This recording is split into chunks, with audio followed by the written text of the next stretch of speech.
திருச்சிற்றம்பலம். அனைவருக்கும் அன்பான இனிய வணக்கங்கள் பல.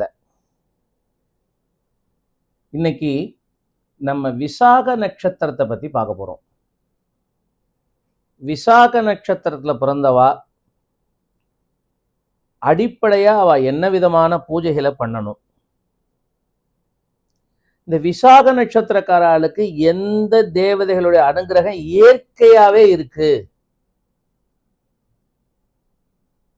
அந்த தேவதைகளை அவ மேலும் மேலும் மேலும் பிரார்த்தனை பண்றச்சு அந்த அனுகிரகம் இன்னும் கூட கிடைக்க போறது.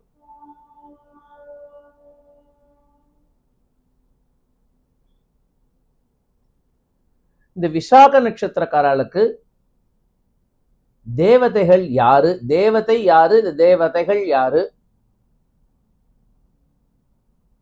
அவ என்ன மாதிரியான பிரார்த்தனையை பண்ணணும், அதனால அவளுக்கு என்னென்ன பலன்கள் எல்லாம் கிடைக்க போறதுங்கிறத நாம இந்த காட்சியில பார்க்க போறோம். முதல்ல இந்த விசாக நட்சத்திரத்துக்கு தேவதை என்ன அப்படின்னு வேதம் என்ன சொல்றதுன்னு பார்ப்போம். தூரமஸ்மச்சத்ரவோயந்து பீதாஹ ததிந்திராக்னி கிருணுதான் தத்விசாகே அப்படின்னு வேதம் சொல்றது. இந்திராக்னி ரெண்டு தேவதைகள், இந்திரனும் அக்னியும். இந்திராக்னி விசாக நட்சத்திரத்துக்கு ரெண்டு தேவதைகள் அனுகிரகம் பண்றா. ஆல்வேஸ் அவள் ஆசீர்வாதம் பண்ணிட்டே இருக்கா. ததாஸ்து ததாஸ்து ததாஸ்துன்னு சொல்லிட்டே இருக்கா. ஒன்னு இந்திரன், இன்னொன்னு அக்னி. இந்திரன்னா தேவேந்திரன்னு பேரு. 33 கோடி தேவதைகளுக்கு தலைவன்.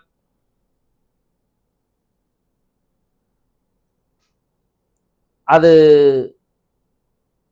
12 ஆதித்யர்களா இருக்கட்டும், ஏகாதச ருத்ராலா இருக்கட்டும், அஸ்வினி சகோதராலா இருக்கட்டும், அஷ்ட வசுக்களா இருக்கட்டும், அத்தனை பேருக்கும் தலைவன் யாருன்னா இந்திரன். மகா பராக்கிரமசாலி.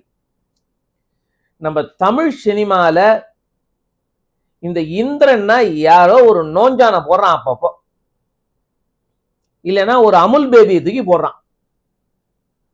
இந்திரன் மகா பராக்கிரமசாலி, 6 பேக் உடம்பு உள்ளவன் அப்படின்னு நான் சொல்லல, வேதம் சொல்றது. லட்சணம் சலட்சணமா இருப்பானா. இந்திரன்கிற தேவதை கம்பீரமா இருப்பார். 100 அஸ்வமேத யாகத்தை பண்ணினவர். சதக்ரதூன்னு பேரு இந்திரனுக்கு. ஏன்னா இந்திரனுடைய மகிமையை தெரிஞ்சுக்கணும் நம்ம எல்லாரும். இந்திரன்னா ஏதோ லேசுப்பட்ட ஒரு தேவதை இல்ல. நம்ம தமிழ் சினிமாவில இந்திரன்னா ஒரு ஸ்ரீலோலன், அவன் ஒரு பொம்மநாட்டி பைத்தியம், பொறாமப்படுவான், யார் தபஸ் பண்ணாலும் வந்து கெடுப்பான். இந்த மாதிரி ஒரு நெகட்டிவ் இம்ப்ரெஷனை போட்டுட்டா தமிழ் சினிமால. மகா பராக்கிரமசாலி. அஷ்டவசூல ஒருத்தர் தான் பிருத்திவி, அஷ்டவசூல ஒருத்தர் தான் வாயு, அஷ்டவசூல ஒருத்தர் தான் அக்னி, அஷ்டவசூல ஒருத்தர் தான் வருணன். இவாளுக்கெல்லாமும் தலைவன்.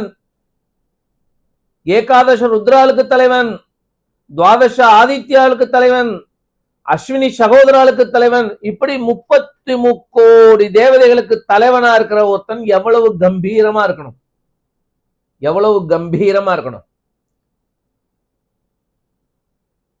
ஆனா தமிழ் சினிமால இந்திரன்னு காமிச்சா ஒரு அமுல் பேபியை காமிச்சு, ஒரு 2 கட்டா மாதிரி ஒருத்தனை காமிச்சு, அவனுக்கு இந்த போட்டி பொறாமை குணங்கள் இதெல்லாம் தான் உண்டுங்கிற மாதிரி காமிச்சு, இந்த ஹீரோ வர்ஷிப் பண்ணணுங்கிறதுக்காக, ஹீரோவை தான் பெரிய ஆள் காமிக்கணுங்கிறதுக்காக இவனை ஒரு நோஞ்சா மாதிரியும் கையால் ஆகாதவன் மாதிரியும் காமிக்கிறான். மகா தப்பு, அபத்தம். தேவ பிதிரு காரியாபியாம் ந பிரமதிதவ்யம். இந்த மாதிரி தேவதைகளை அபசாரம் பண்ணக்கூடாது. ஹீரோவை பெரிய ஆளா காட்டணும்னா ஹீரோவோட மோதிரவனும் பெரிய ஆள்னு காமிக்க வேண்டாமா?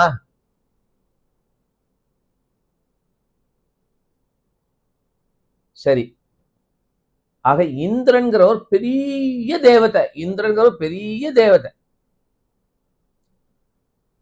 அவர் இலக்கணங்கள் எல்லாம் படிச்ச பெரிய ஐந்திரம் அப்படின்னு இந்திரன் எழுதின புத்தகமே இருக்கு. இந்திர தேவதை ஐந்திரம்ங்கிற வியாக்கரணமே எழுதியிருக்காரு. ஐந்திரம் கற்றதுன்னு தொல்காப்பியரை சொல்றாரு. நான் ஐந்திரம் படிச்சிருக்கேங்கிறார் தொல்காப்பியர்.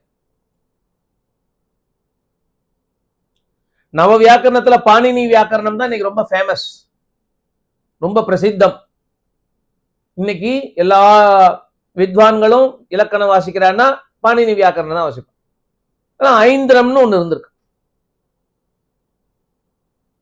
இது போல 9 வியாக்கரணங்கள் இருந்திருக்கு. அந்த 9ஐயும் படிச்சவர் ஹனுமார். அப்போ அவன் புலமையில பெரிய ஆளு, வீரத்துல விருத்ராசுரன் அப்படிங்கிற அசுரனோட ஜெயிச்சிருக்கான்.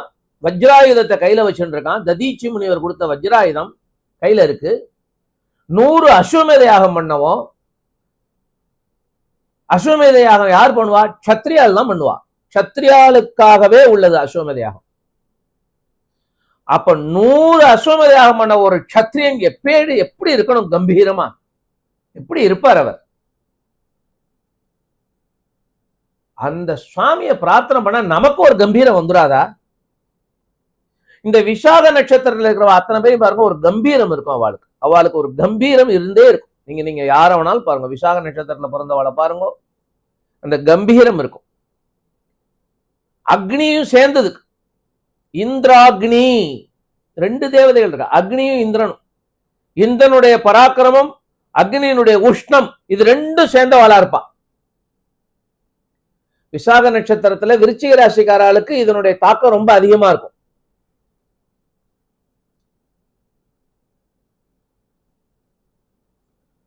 விசாக நட்சத்திரம் துலா ராசிக்காரா சித்த உஷ்ணம் கம்மியா இருப்பா.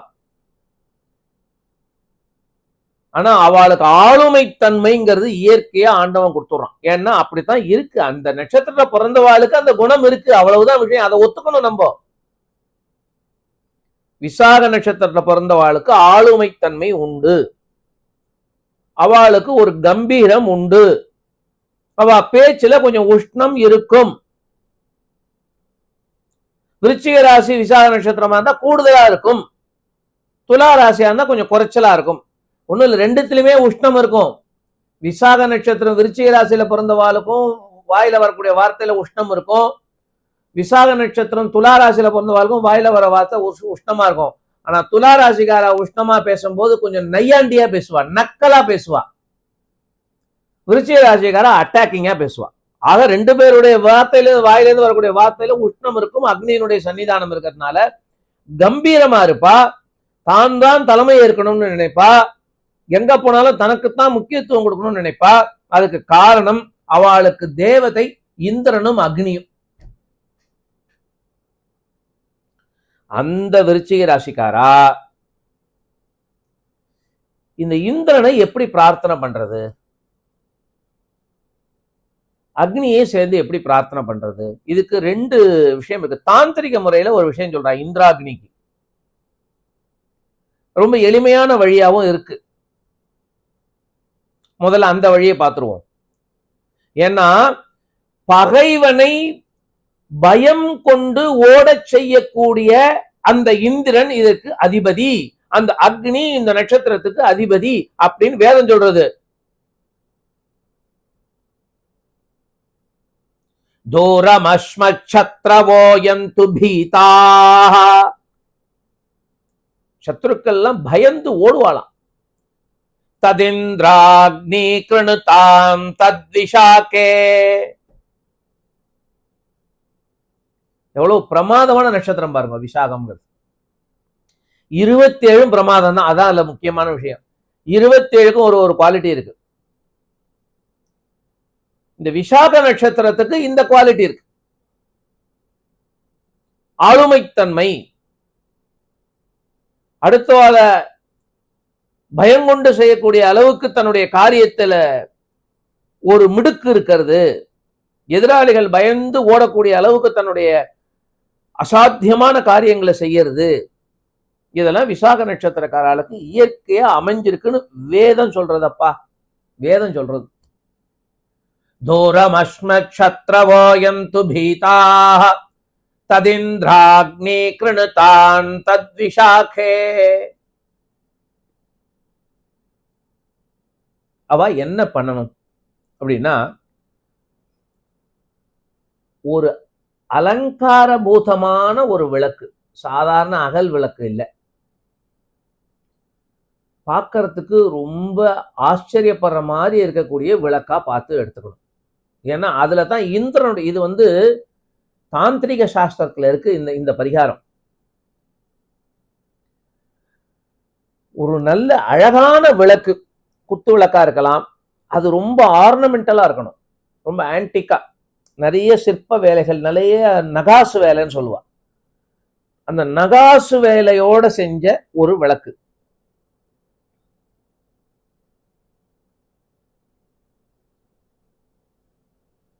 அந்த விளக்குல நெய்யை விட்டு தீபம் ஏத்திட்டோம்னா அங்க இந்திரனுடைய அம்சமும் அக்னியுடைய அம்சமும் ஒன்னா சேர்ந்துடுறது. இவ்வளவுதான். எவ்வளவு அழகா தாந்திரிகத்துல சொல்லியிருக்கா பாருங்க. அதனால்தான் இந்த தீப பூஜை பண்றது, இந்த கேரளாவில் தீபத்துல தான் நிறைய விஷயங்களை, தாந்திரிகம் அங்கதான் ஜாஸ்தி.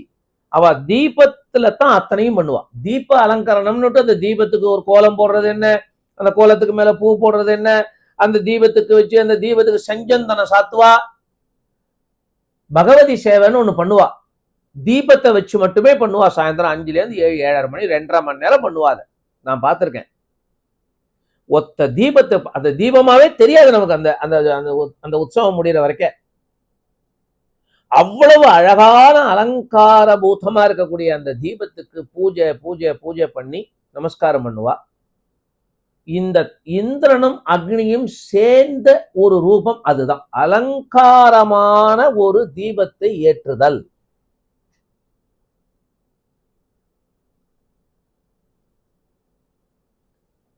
நல்ல அழகான தீபம் இல்லைன்னா தீபத்தை ஏற்றி அதை அழகுபடுத்துறது, அதை சுத்தி அழகா பூ வைக்கிறது, அதுக்கு அழகான மாலை சாத்துறது, அதுக்கு அழகான பட்டு நூலால வஸ்திரம் மாதிரி சாத்துறது, வெவ்வேறு விதமான திலகங்கள் இடுறது.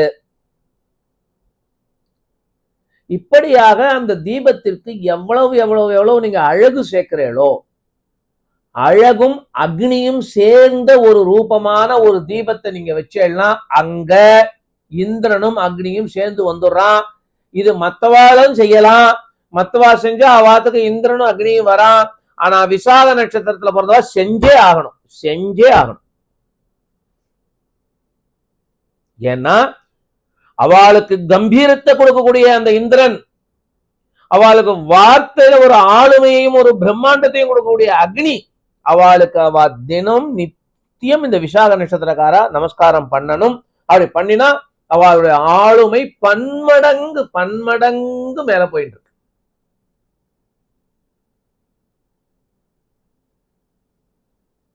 அவளுடைய வார்த்தை பன்மடங்கு ஆழமா போறது. அவளுடைய தோற்றம் இந்திரனுடைய தோற்றத்துக்கு போல விழுந்து விழுந்து விழுந்து மேல வந்துட்டே இருக்க போகுது. ஏன்னா இந்திரன் அவ்வளவு கம்பீரமானவன். ரிக்வேதத்துல இந்திரனை பத்தி சொல்லிண்டே இருக்கு பல விஷயங்கள், சாதாரண விஷயம் இல்லை. நம்ம அதெல்லாம் பிறகு பார்ப்போம். ஏன்னா நம்மளுடைய சேனலுடைய மிக முக்கியமான விஷயமே என்னன்னா, அந்த மறைஞ்சி இருக்கக்கூடியதை வெளியில கொண்டு வந்து எல்லாருக்கும் கொடுத்துருவோம். யாருக்கு ஜீவ யோகியதை இருக்கோ அவெல்லாம் பயன்படுத்தணும், அவ்வளவுதான் விஷயம். இதுல வந்து எல்லாரும் பயன்படணும் நம்ம நினைக்கிறோம், பயன்பெறவா நினைக்கணுமோ இல்லையோ. அப்ப யாருக்கு மேல வரணும்னு இருக்கோ அவளுக்கு இது போய் கிடைக்கும்.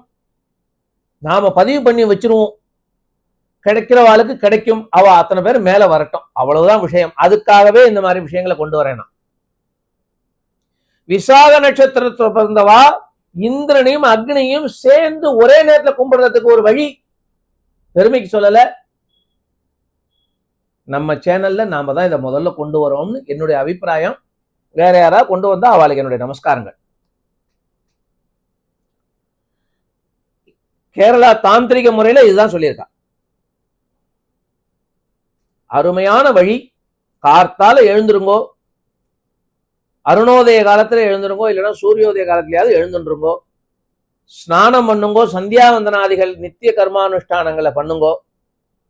சுவாமிக்கு ஒரு விளக்கை ஏத்துங்கோ, இந்த மாதிரி அலங்காரமான தீபத்தை ஏத்துங்கோ. விசாக நட்சத்திரக்காரா அதுக்கு ஒரு நமஸ்காரத்தை பண்ணுங்கோ. இந்திரனும் அக்னியும் சேர்ந்த ஸ்வரூபமா இருக்கிற ஜோதி ஸ்வரூபமா இருக்கிற ஹே இந்திராக்னி மூர்த்திகளே,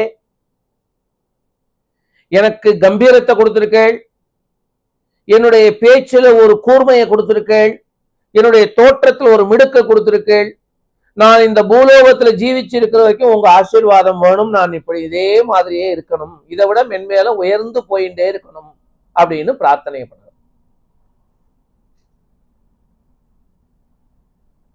இது ஒரு வழி. இன்னொரு வழி சொல்றேன் பாருங்க. சுந்தரமூர்த்தி நாயனாரோட பிரார்த்தனை பண்றது, சுந்தரமூர்த்தி நாயனாருடைய தேவாரங்களை தினமும் பாராயணம் பண்ணுதல் ஒரு அருமையான யுக்தி. இந்திர அக்னி, ஏன்னா இந்திரனும் அக்னியும் சேர்ந்த ஒரு ரூபம் தான் சுந்தரமூர்த்தி நாயனார். பிறப்பால் அந்தனர், வளர்ப்பால் அரசர். அந்தனர் பொலிவும் அரசர் திருவும் ஒருங்கே அமையப்பட்டவர்.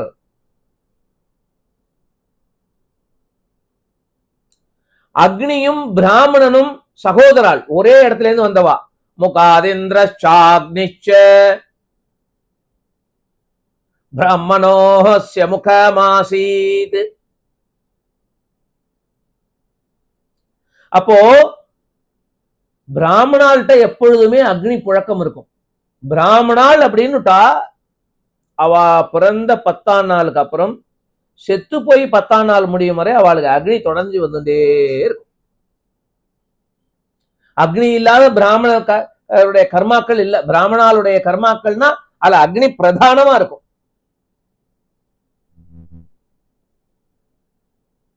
பிறந்த 10ஆம் நாள் புண்ணியாவச்சனம் ஆரம்பிச்சு அதுக்கப்புறம் பாருங்க, அதுக்கப்புறம் இருக்கக்கூடிய ஷோடச கர்மாக்கள் அவளுடைய பிராமணாளுடைய ஒவ்வொரு ஸ்டேஜ்லயும் ஒரு ஸ்டேஜ்லயும் அப்புறம் பார்த்தேன்னா சவுளமாச்சு, அதாச்சு இதாச்சுன்னு உபநயனம் ஆறுது 8 வயசுல. அதுல இருந்து அவளுக்கு சமிதாதானம்னு ஆறுது. நித்தியம் காத்தாலையும் சாயந்தரமும் சமிதாதான அக்னியில அவ நித்தியம் பிரார்த்தனை பண்ணணும். அதுக்கப்புறம் கல்யாணம் ஆயிடுத்துனா அவளுக்கு ஔபாசனம்ங்கிற அக்னி வந்துடுறது. அதுக்கப்புறம் அவ கடைசி காலம் வரைக்கும் இந்த ஔபாசன அக்னியே பிரார்த்தனை பண்ணிட்டு இருப்பா. அக்னியிலேயே பரமாத்மாவை பிரார்த்தனை பண்ணிட்டு இருப்பா. அப்போ அக்னியும் பிராமணனும் பிரிக்க முடியாத 2 வஸ்துக்கள். பிராமணால்னா அக்னி, அக்னினா பிராமணா. அந்த குலத்துல பிறந்த சுந்தரமூர்த்தி நாயனார் அரசர் வீட்டுல போய் வளர்ந்தார். இந்திர போகத்தோட இருந்தார். நால்வர்கள்ல எல்லா சிவன் கோயிலும் 4 சன்னதின்னு ஒண்ணு இருக்கும் பாருங்க. முதல்ல ஞானசம்பந்த பெருமானார் இருப்பார், சின்ன குழந்தையா கையில தாளம் வச்சுட்டு இருப்பார். அடுத்து அப்பர் பெருமானார் இருப்பார், கையில ரொம்ப எளிமையான தோற்றத்தோட கையில ஒரு உழவாரத்தை வச்சுட்டு இருப்பார். மூன்றாவதா பார்த்தேன்னா கிரீட்டம் என்ன, கழுத்துல முக்தாஹாரம் என்ன, இடுப்புல காஞ்சி என்ன, அதுக்கு கீழே மேகலா என்ன, பட்டு பீதாம்பரம் என்ன, மேல பொண்ணுகிற உத்திரியம் என்ன, கைக்கு கங்கணம் என்ன, தோள்பட்டைக்கு வங்கி என்ன, இப்படியாக முக்தாகாரம், மணமாலை, வங்கி, மணிமேகலை, மேகலா, காஞ்சி இப்படின்னு சர்வாலங்கார பூஷிதரா கிரீட்டத்தோட ஒரு நாயன்மார் இருப்பார். அவர் சுந்தரமூர்த்தி நாயனார். 4வதா இருக்கிறவர் மறுபடியும் எளிமையான தோற்றத்தோட கும்பிட்டபடி இருப்பார். அவர் மாணிக்க வாசகர். இப்படிதான் நீங்க 4 சன்னதி பார்த்துட்டு கழணும். அந்த 4 சன்னதியில 3வதா கிரீட்டம் வச்சுட்டு இருக்காரோ இல்லையோ, அவர் தான் சுந்தரமூர்த்தி நாயனார். அவர்கிட்ட பாருங்க, அந்தனர் பொலிவும் அரசர் திருவும் ஒருங்கே அமைய பெற்றவருங்கிறார் சேக்கிழார் நாயனார். அப்போ இந்திரனுடைய போகமும் பிராமணனுடைய தேஜஸும் சேர்ந்த ஒரு ரூபமாக இருக்கிறார் சுந்தரமூர்த்தி நாயனார். இந்த சுந்தரமூர்த்தி நாயனாருடைய பாடல்களை தினம் பாடுபவர்கள், இந்த சுந்தரமூர்த்தி நாயனாருக்கு தினம் ஒரு நமஸ்காரத்தை பண்ணுபவர்கள் இந்திராக்னியினுடைய ஆசீர்வாதத்தை பெறுகிறார்கள். விசாக நட்சத்திரத்துல பிறந்தவோ அவசியம் சுந்தரமூர்த்தி சுவாமிகளுக்கு தினம் ஒரு நமஸ்காரம் பண்ணணும்.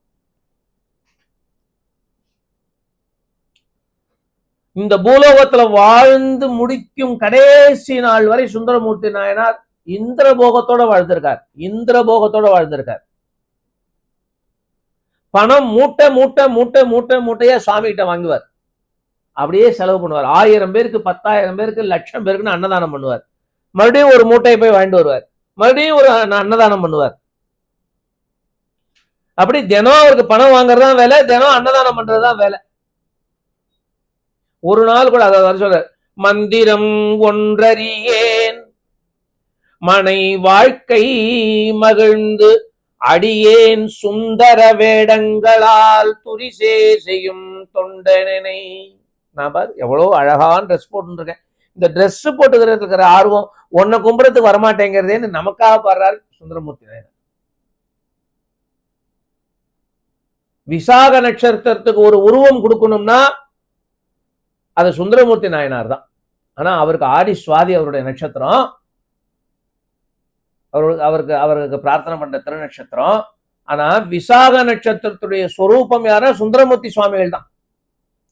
அப்ப சுந்தரமூர்த்தி சுவாமிகளை பிரார்த்தனை பண்றதும், சுந்தரமூர்த்தி சுவாமிகளுடைய தேவாரத்தை தினம் பிரார்த்தனை பண்றதும் விசாக நட்சத்திரக்காரர்களுக்கு மேலும் மேலும் மேலும் மேலும் ஸ்ரேயஸ கொடுக்கிறது. பரமாத்மா சுந்தரமூர்த்தி நாயனாருக்கு மூட்டை மூட்டையா பணம் கொடுத்த மாதிரி விசாக நட்சத்திரக்காரர்களுக்கும் கொடுப்பா. ஆனா அவ சுந்தரமூர்த்தி நாயனார் மாதிரி அன்னதானம் பண்ணணும், அதுதான் முக்கியம். இல்லைன்னா அடுத்த மூட்டை வராது. இது ஒரு 2வது பரிகாரம். 3வது, இந்திரன் வழிபட்ட ஸ்தலங்கள்னு இருக்கோ இல்லையோ, அக்னி வழிபட்ட ஸ்தலங்கள்னு இருக்கோ இல்லையோ, அங்க போய் இந்த விசாக நட்சத்திரக்கார நமஸ்காரம் பண்ணணும். அதுல மிக முக்கியமான ஸ்தலம் நாகப்பட்டினம், திருநாகை காரோணம் அப்படின்னு பேர் அந்த ஊருக்கு. நீலாயதாட்சி சமேத காயாரோகணேஸ்வரர் சுவாமி இந்திரன் பூஜை பண்ணி தான் உடம்பு பூர்த்தியா புண்ணு வந்துடுத்து. அவனுக்கு ஒரு சாபம் வந்தது, அதனால உடம்பு பூர்த்தியா புண்ணு வந்துடுத்து. அந்த புண்ணை போக்கிக்கிறதுக்காக சாபம் வந்ததுக்கு அப்புறம் பரிகாரம் பண்ணாதான் பலிக்கும், தோஷம் வந்ததுக்கு அப்புறம் பரிகாரம் பண்ணாதான் பலிக்கும். தோஷம் வரப்போறதுன்னு தெரிஞ்சுட்டு அதுக்கு முந்தைய வருமுன் காப்போம் வேக்சின்லாம் கிடையாது, விதிக்கு அப்படிலாம் வேக்சின்லாம் கிடையாது. ஒரு தோஷம் வந்துடுத்துனா அந்த வந்த தோஷத்தை போக்கிக்கிறதுக்கு தான் பரிகாரம் இருக்கு. அப்படி இந்திரனுக்கு ஒரு தோஷம் வந்தது, உடம்பு நிறைய புண்ணு வந்துடுத்து. நாகப்பட்டினத்துல இருக்கக்கூடிய காயாரோகணேஸ்வரர் சுவாமி, அங்க சுவாமியை பிரதிஷ்டை பண்ணி, சிவலிங்கத்தை பிரதிஷ்டை பண்ணி பூஜை பண்ணி அந்த சிவலிங்கத்தை ஆலிங்கனம் பண்ணினான் இந்திரன். என் உடம்புல இருக்கக்கூடிய நோயை நீந்தாம்பா போக்கணும் அப்படின்னு சொல்லிட்டு காய ஆரோகணம் செஞ்சதுதான் காயாரோகணேஸ்வரர். காயம்னா சரீரம், ஆரோகணம் ஆலிங்கனம் பண்ணினான். அந்த சுவாமி இருக்கார். விசாக நட்சத்திரக்கார அவசியம் நாகப்பட்டினம் ஒரு தடவை போய் நீலாயுதாட்சி சமேத காயாரோகணேஸ்வரரை பார்த்து, பத்தோர் புக்கிருந்துண்டு பலபதிகம் பாடி பாவையரை கிரி பேசி படிராடி திரிவீர், செத்தார்தம் எலும்பணிந்து சேவேரி திரிவீர், செல்வத்தை மறைத்து வைத்தீர் எனக்கொரு நாள் இறங்கீர், முத்தாரம் இளங்கி மிளிர் மணி வைரக் கோவை அவை போன தந்தருளி மெய்க்கினிதானாரும் கத்தூரி கமல் சார்ந்து பணித்தருள வேண்டும், கடல் நாகை காரோணம் மேவியிருந்தீரே. சுந்தரமூர்த்தி நாயனாருடைய பாட்டு தான் இதுவும். என்னென்ன கேட்கிறாரு பாருங்க. இந்திரபோகத்தை பூர்த்தியா கட்டுறார். எனக்கு முத்து ஆரம் வேணும், மிளிர் மணி வைர கோவை வேணும், வைரத்துல அட்டிகை வேணும், எனக்கு முத்துனால ஹாரம் வேணும், மெய்க்கு இனிதானாரும் கத்தூரி கமல் சாந்து வேணும், நல்ல சென்ட் வேணுங்கிற ஸ்ப்ரே, பாடி ஸ்ப்ரே வேணுமா, நெத்திக்கிட்டுக்கிறது கஸ்தூரி திலகம் இருக்கணுமா. 25 கிராம் தான் ஒரு கஸ்தூரி மான் ஒரு வருஷத்துக்கு தன் உடம்புல இருந்து உற்பத்தி வெளியில ஏற்றும். அதனுடைய விலை இன்னைய தேதிக்கு 1 கிராம் 1,00,000 ரூபாய் சொல்றான். அவ்வளவு வசத்தியான அந்த மணக்கிற அந்த கஸ்தூரினாலதான் பொட்டு இட்டுப்பாரான் சுந்தரமூர்த்தி நாயனார். எவ்வளவு பெரிய இந்திர போகத்தை அனுபவிக்கிறார் பாருங்கோ. நெத்திக்கு மட்டும் வாசனை ஆட்டிண்டா போருமா, உடம்புக்கு பாடி ஸ்ப்ரே வேணும் கேட்கிறார். மெய்க்கு நிதானாரும் கத்தூரி கமல் சாந்து பணித்தருள வேண்டும். அல்ல 7வது பாட்டு 8வது பாட்டு முப்போதும் கரிசோறு வேண்டும். 3 வேளையும் நல்ல நெய் கலந்த கறி, கூட்டு, குழம்பு, பச்சடி, பாயசம்னு நல்லா பஞ்சபட்ச பரமானவனும் கேட்பார். ஏன்னா அப்படி வாழ்ந்தவர். பரமாத்மாவும் விடல. பரமாத்மா விடலைங்கிற கடைசி பாட்டுல தன்னோட கடைசி பதியத்தை சொல்றாரு. மந்திரம் ஒன்றறியேன் மனை வாழ்க்கை மகிழ்ந்து அடியேன் சுந்தர வேடங்களால் துரிசே செய்யும் தொண்டனை அந்தரமால் விசும்பில் அழகானை அருள் புரிந்ததுன் தரமோ நெஞ்சமே நொடித்தான் மலை உத்தமனே. ஆகவே அன்பர்களே, விசாக நட்சத்திரத்தில் பிறந்தவர்கள் சுந்தரமூர்த்தி நாயனாரை தலைமையில வச்சு கொண்டாடுங்கோ. சுந்தரமூர்த்தி சுவாமிகளுடைய தேவாரங்களை தினம் பாராயணம் பண்ணுங்கோ. ஒரு முறை நாகப்பட்டினம் போயிட்டு வாங்கோ. காயாலோகனேஸ்வரர் தரிசனம் பண்ணுங்கோ. இந்த சுந்தரமூர்த்தி பாட்டு நான் ஒண்ணுதான் பாடினேன். இதெல்லாம் பெரிய பெரிய பாடல் வேற. அதனால 10 பாடல் இது. இந்த பதிகத்தை தினம் ஒரு முறையாவது பாராயணம் பண்ணுங்கோ. இது விசாக நட்சத்திரத்துல பிறந்தவாளுக்கு மட்டும் இல்ல, விசாக நட்சத்திரத்துல பிறந்தவாளுக்கு இது கடமை. மீதி பேர் செஞ்சாலும் இந்திரனுடைய அனுகிரகமும் அக்னியுடைய அனுகிரகமும் ஆறுது. இது சத்தியம் சத்தியம் சத்தியம்.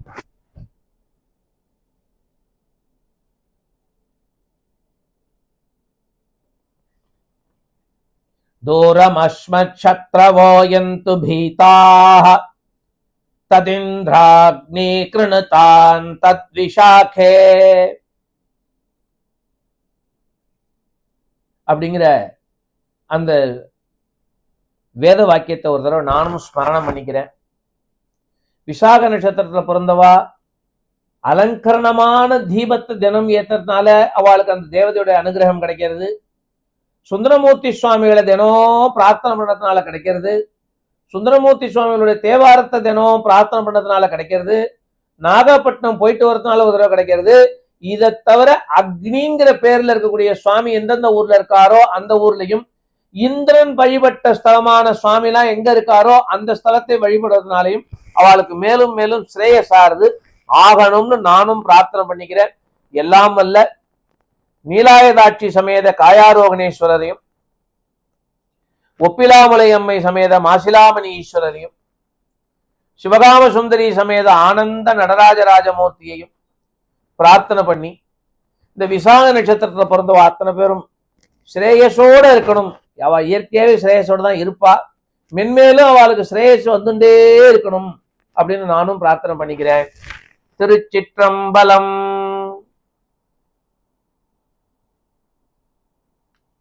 ஹரே கிருஷ்ணா.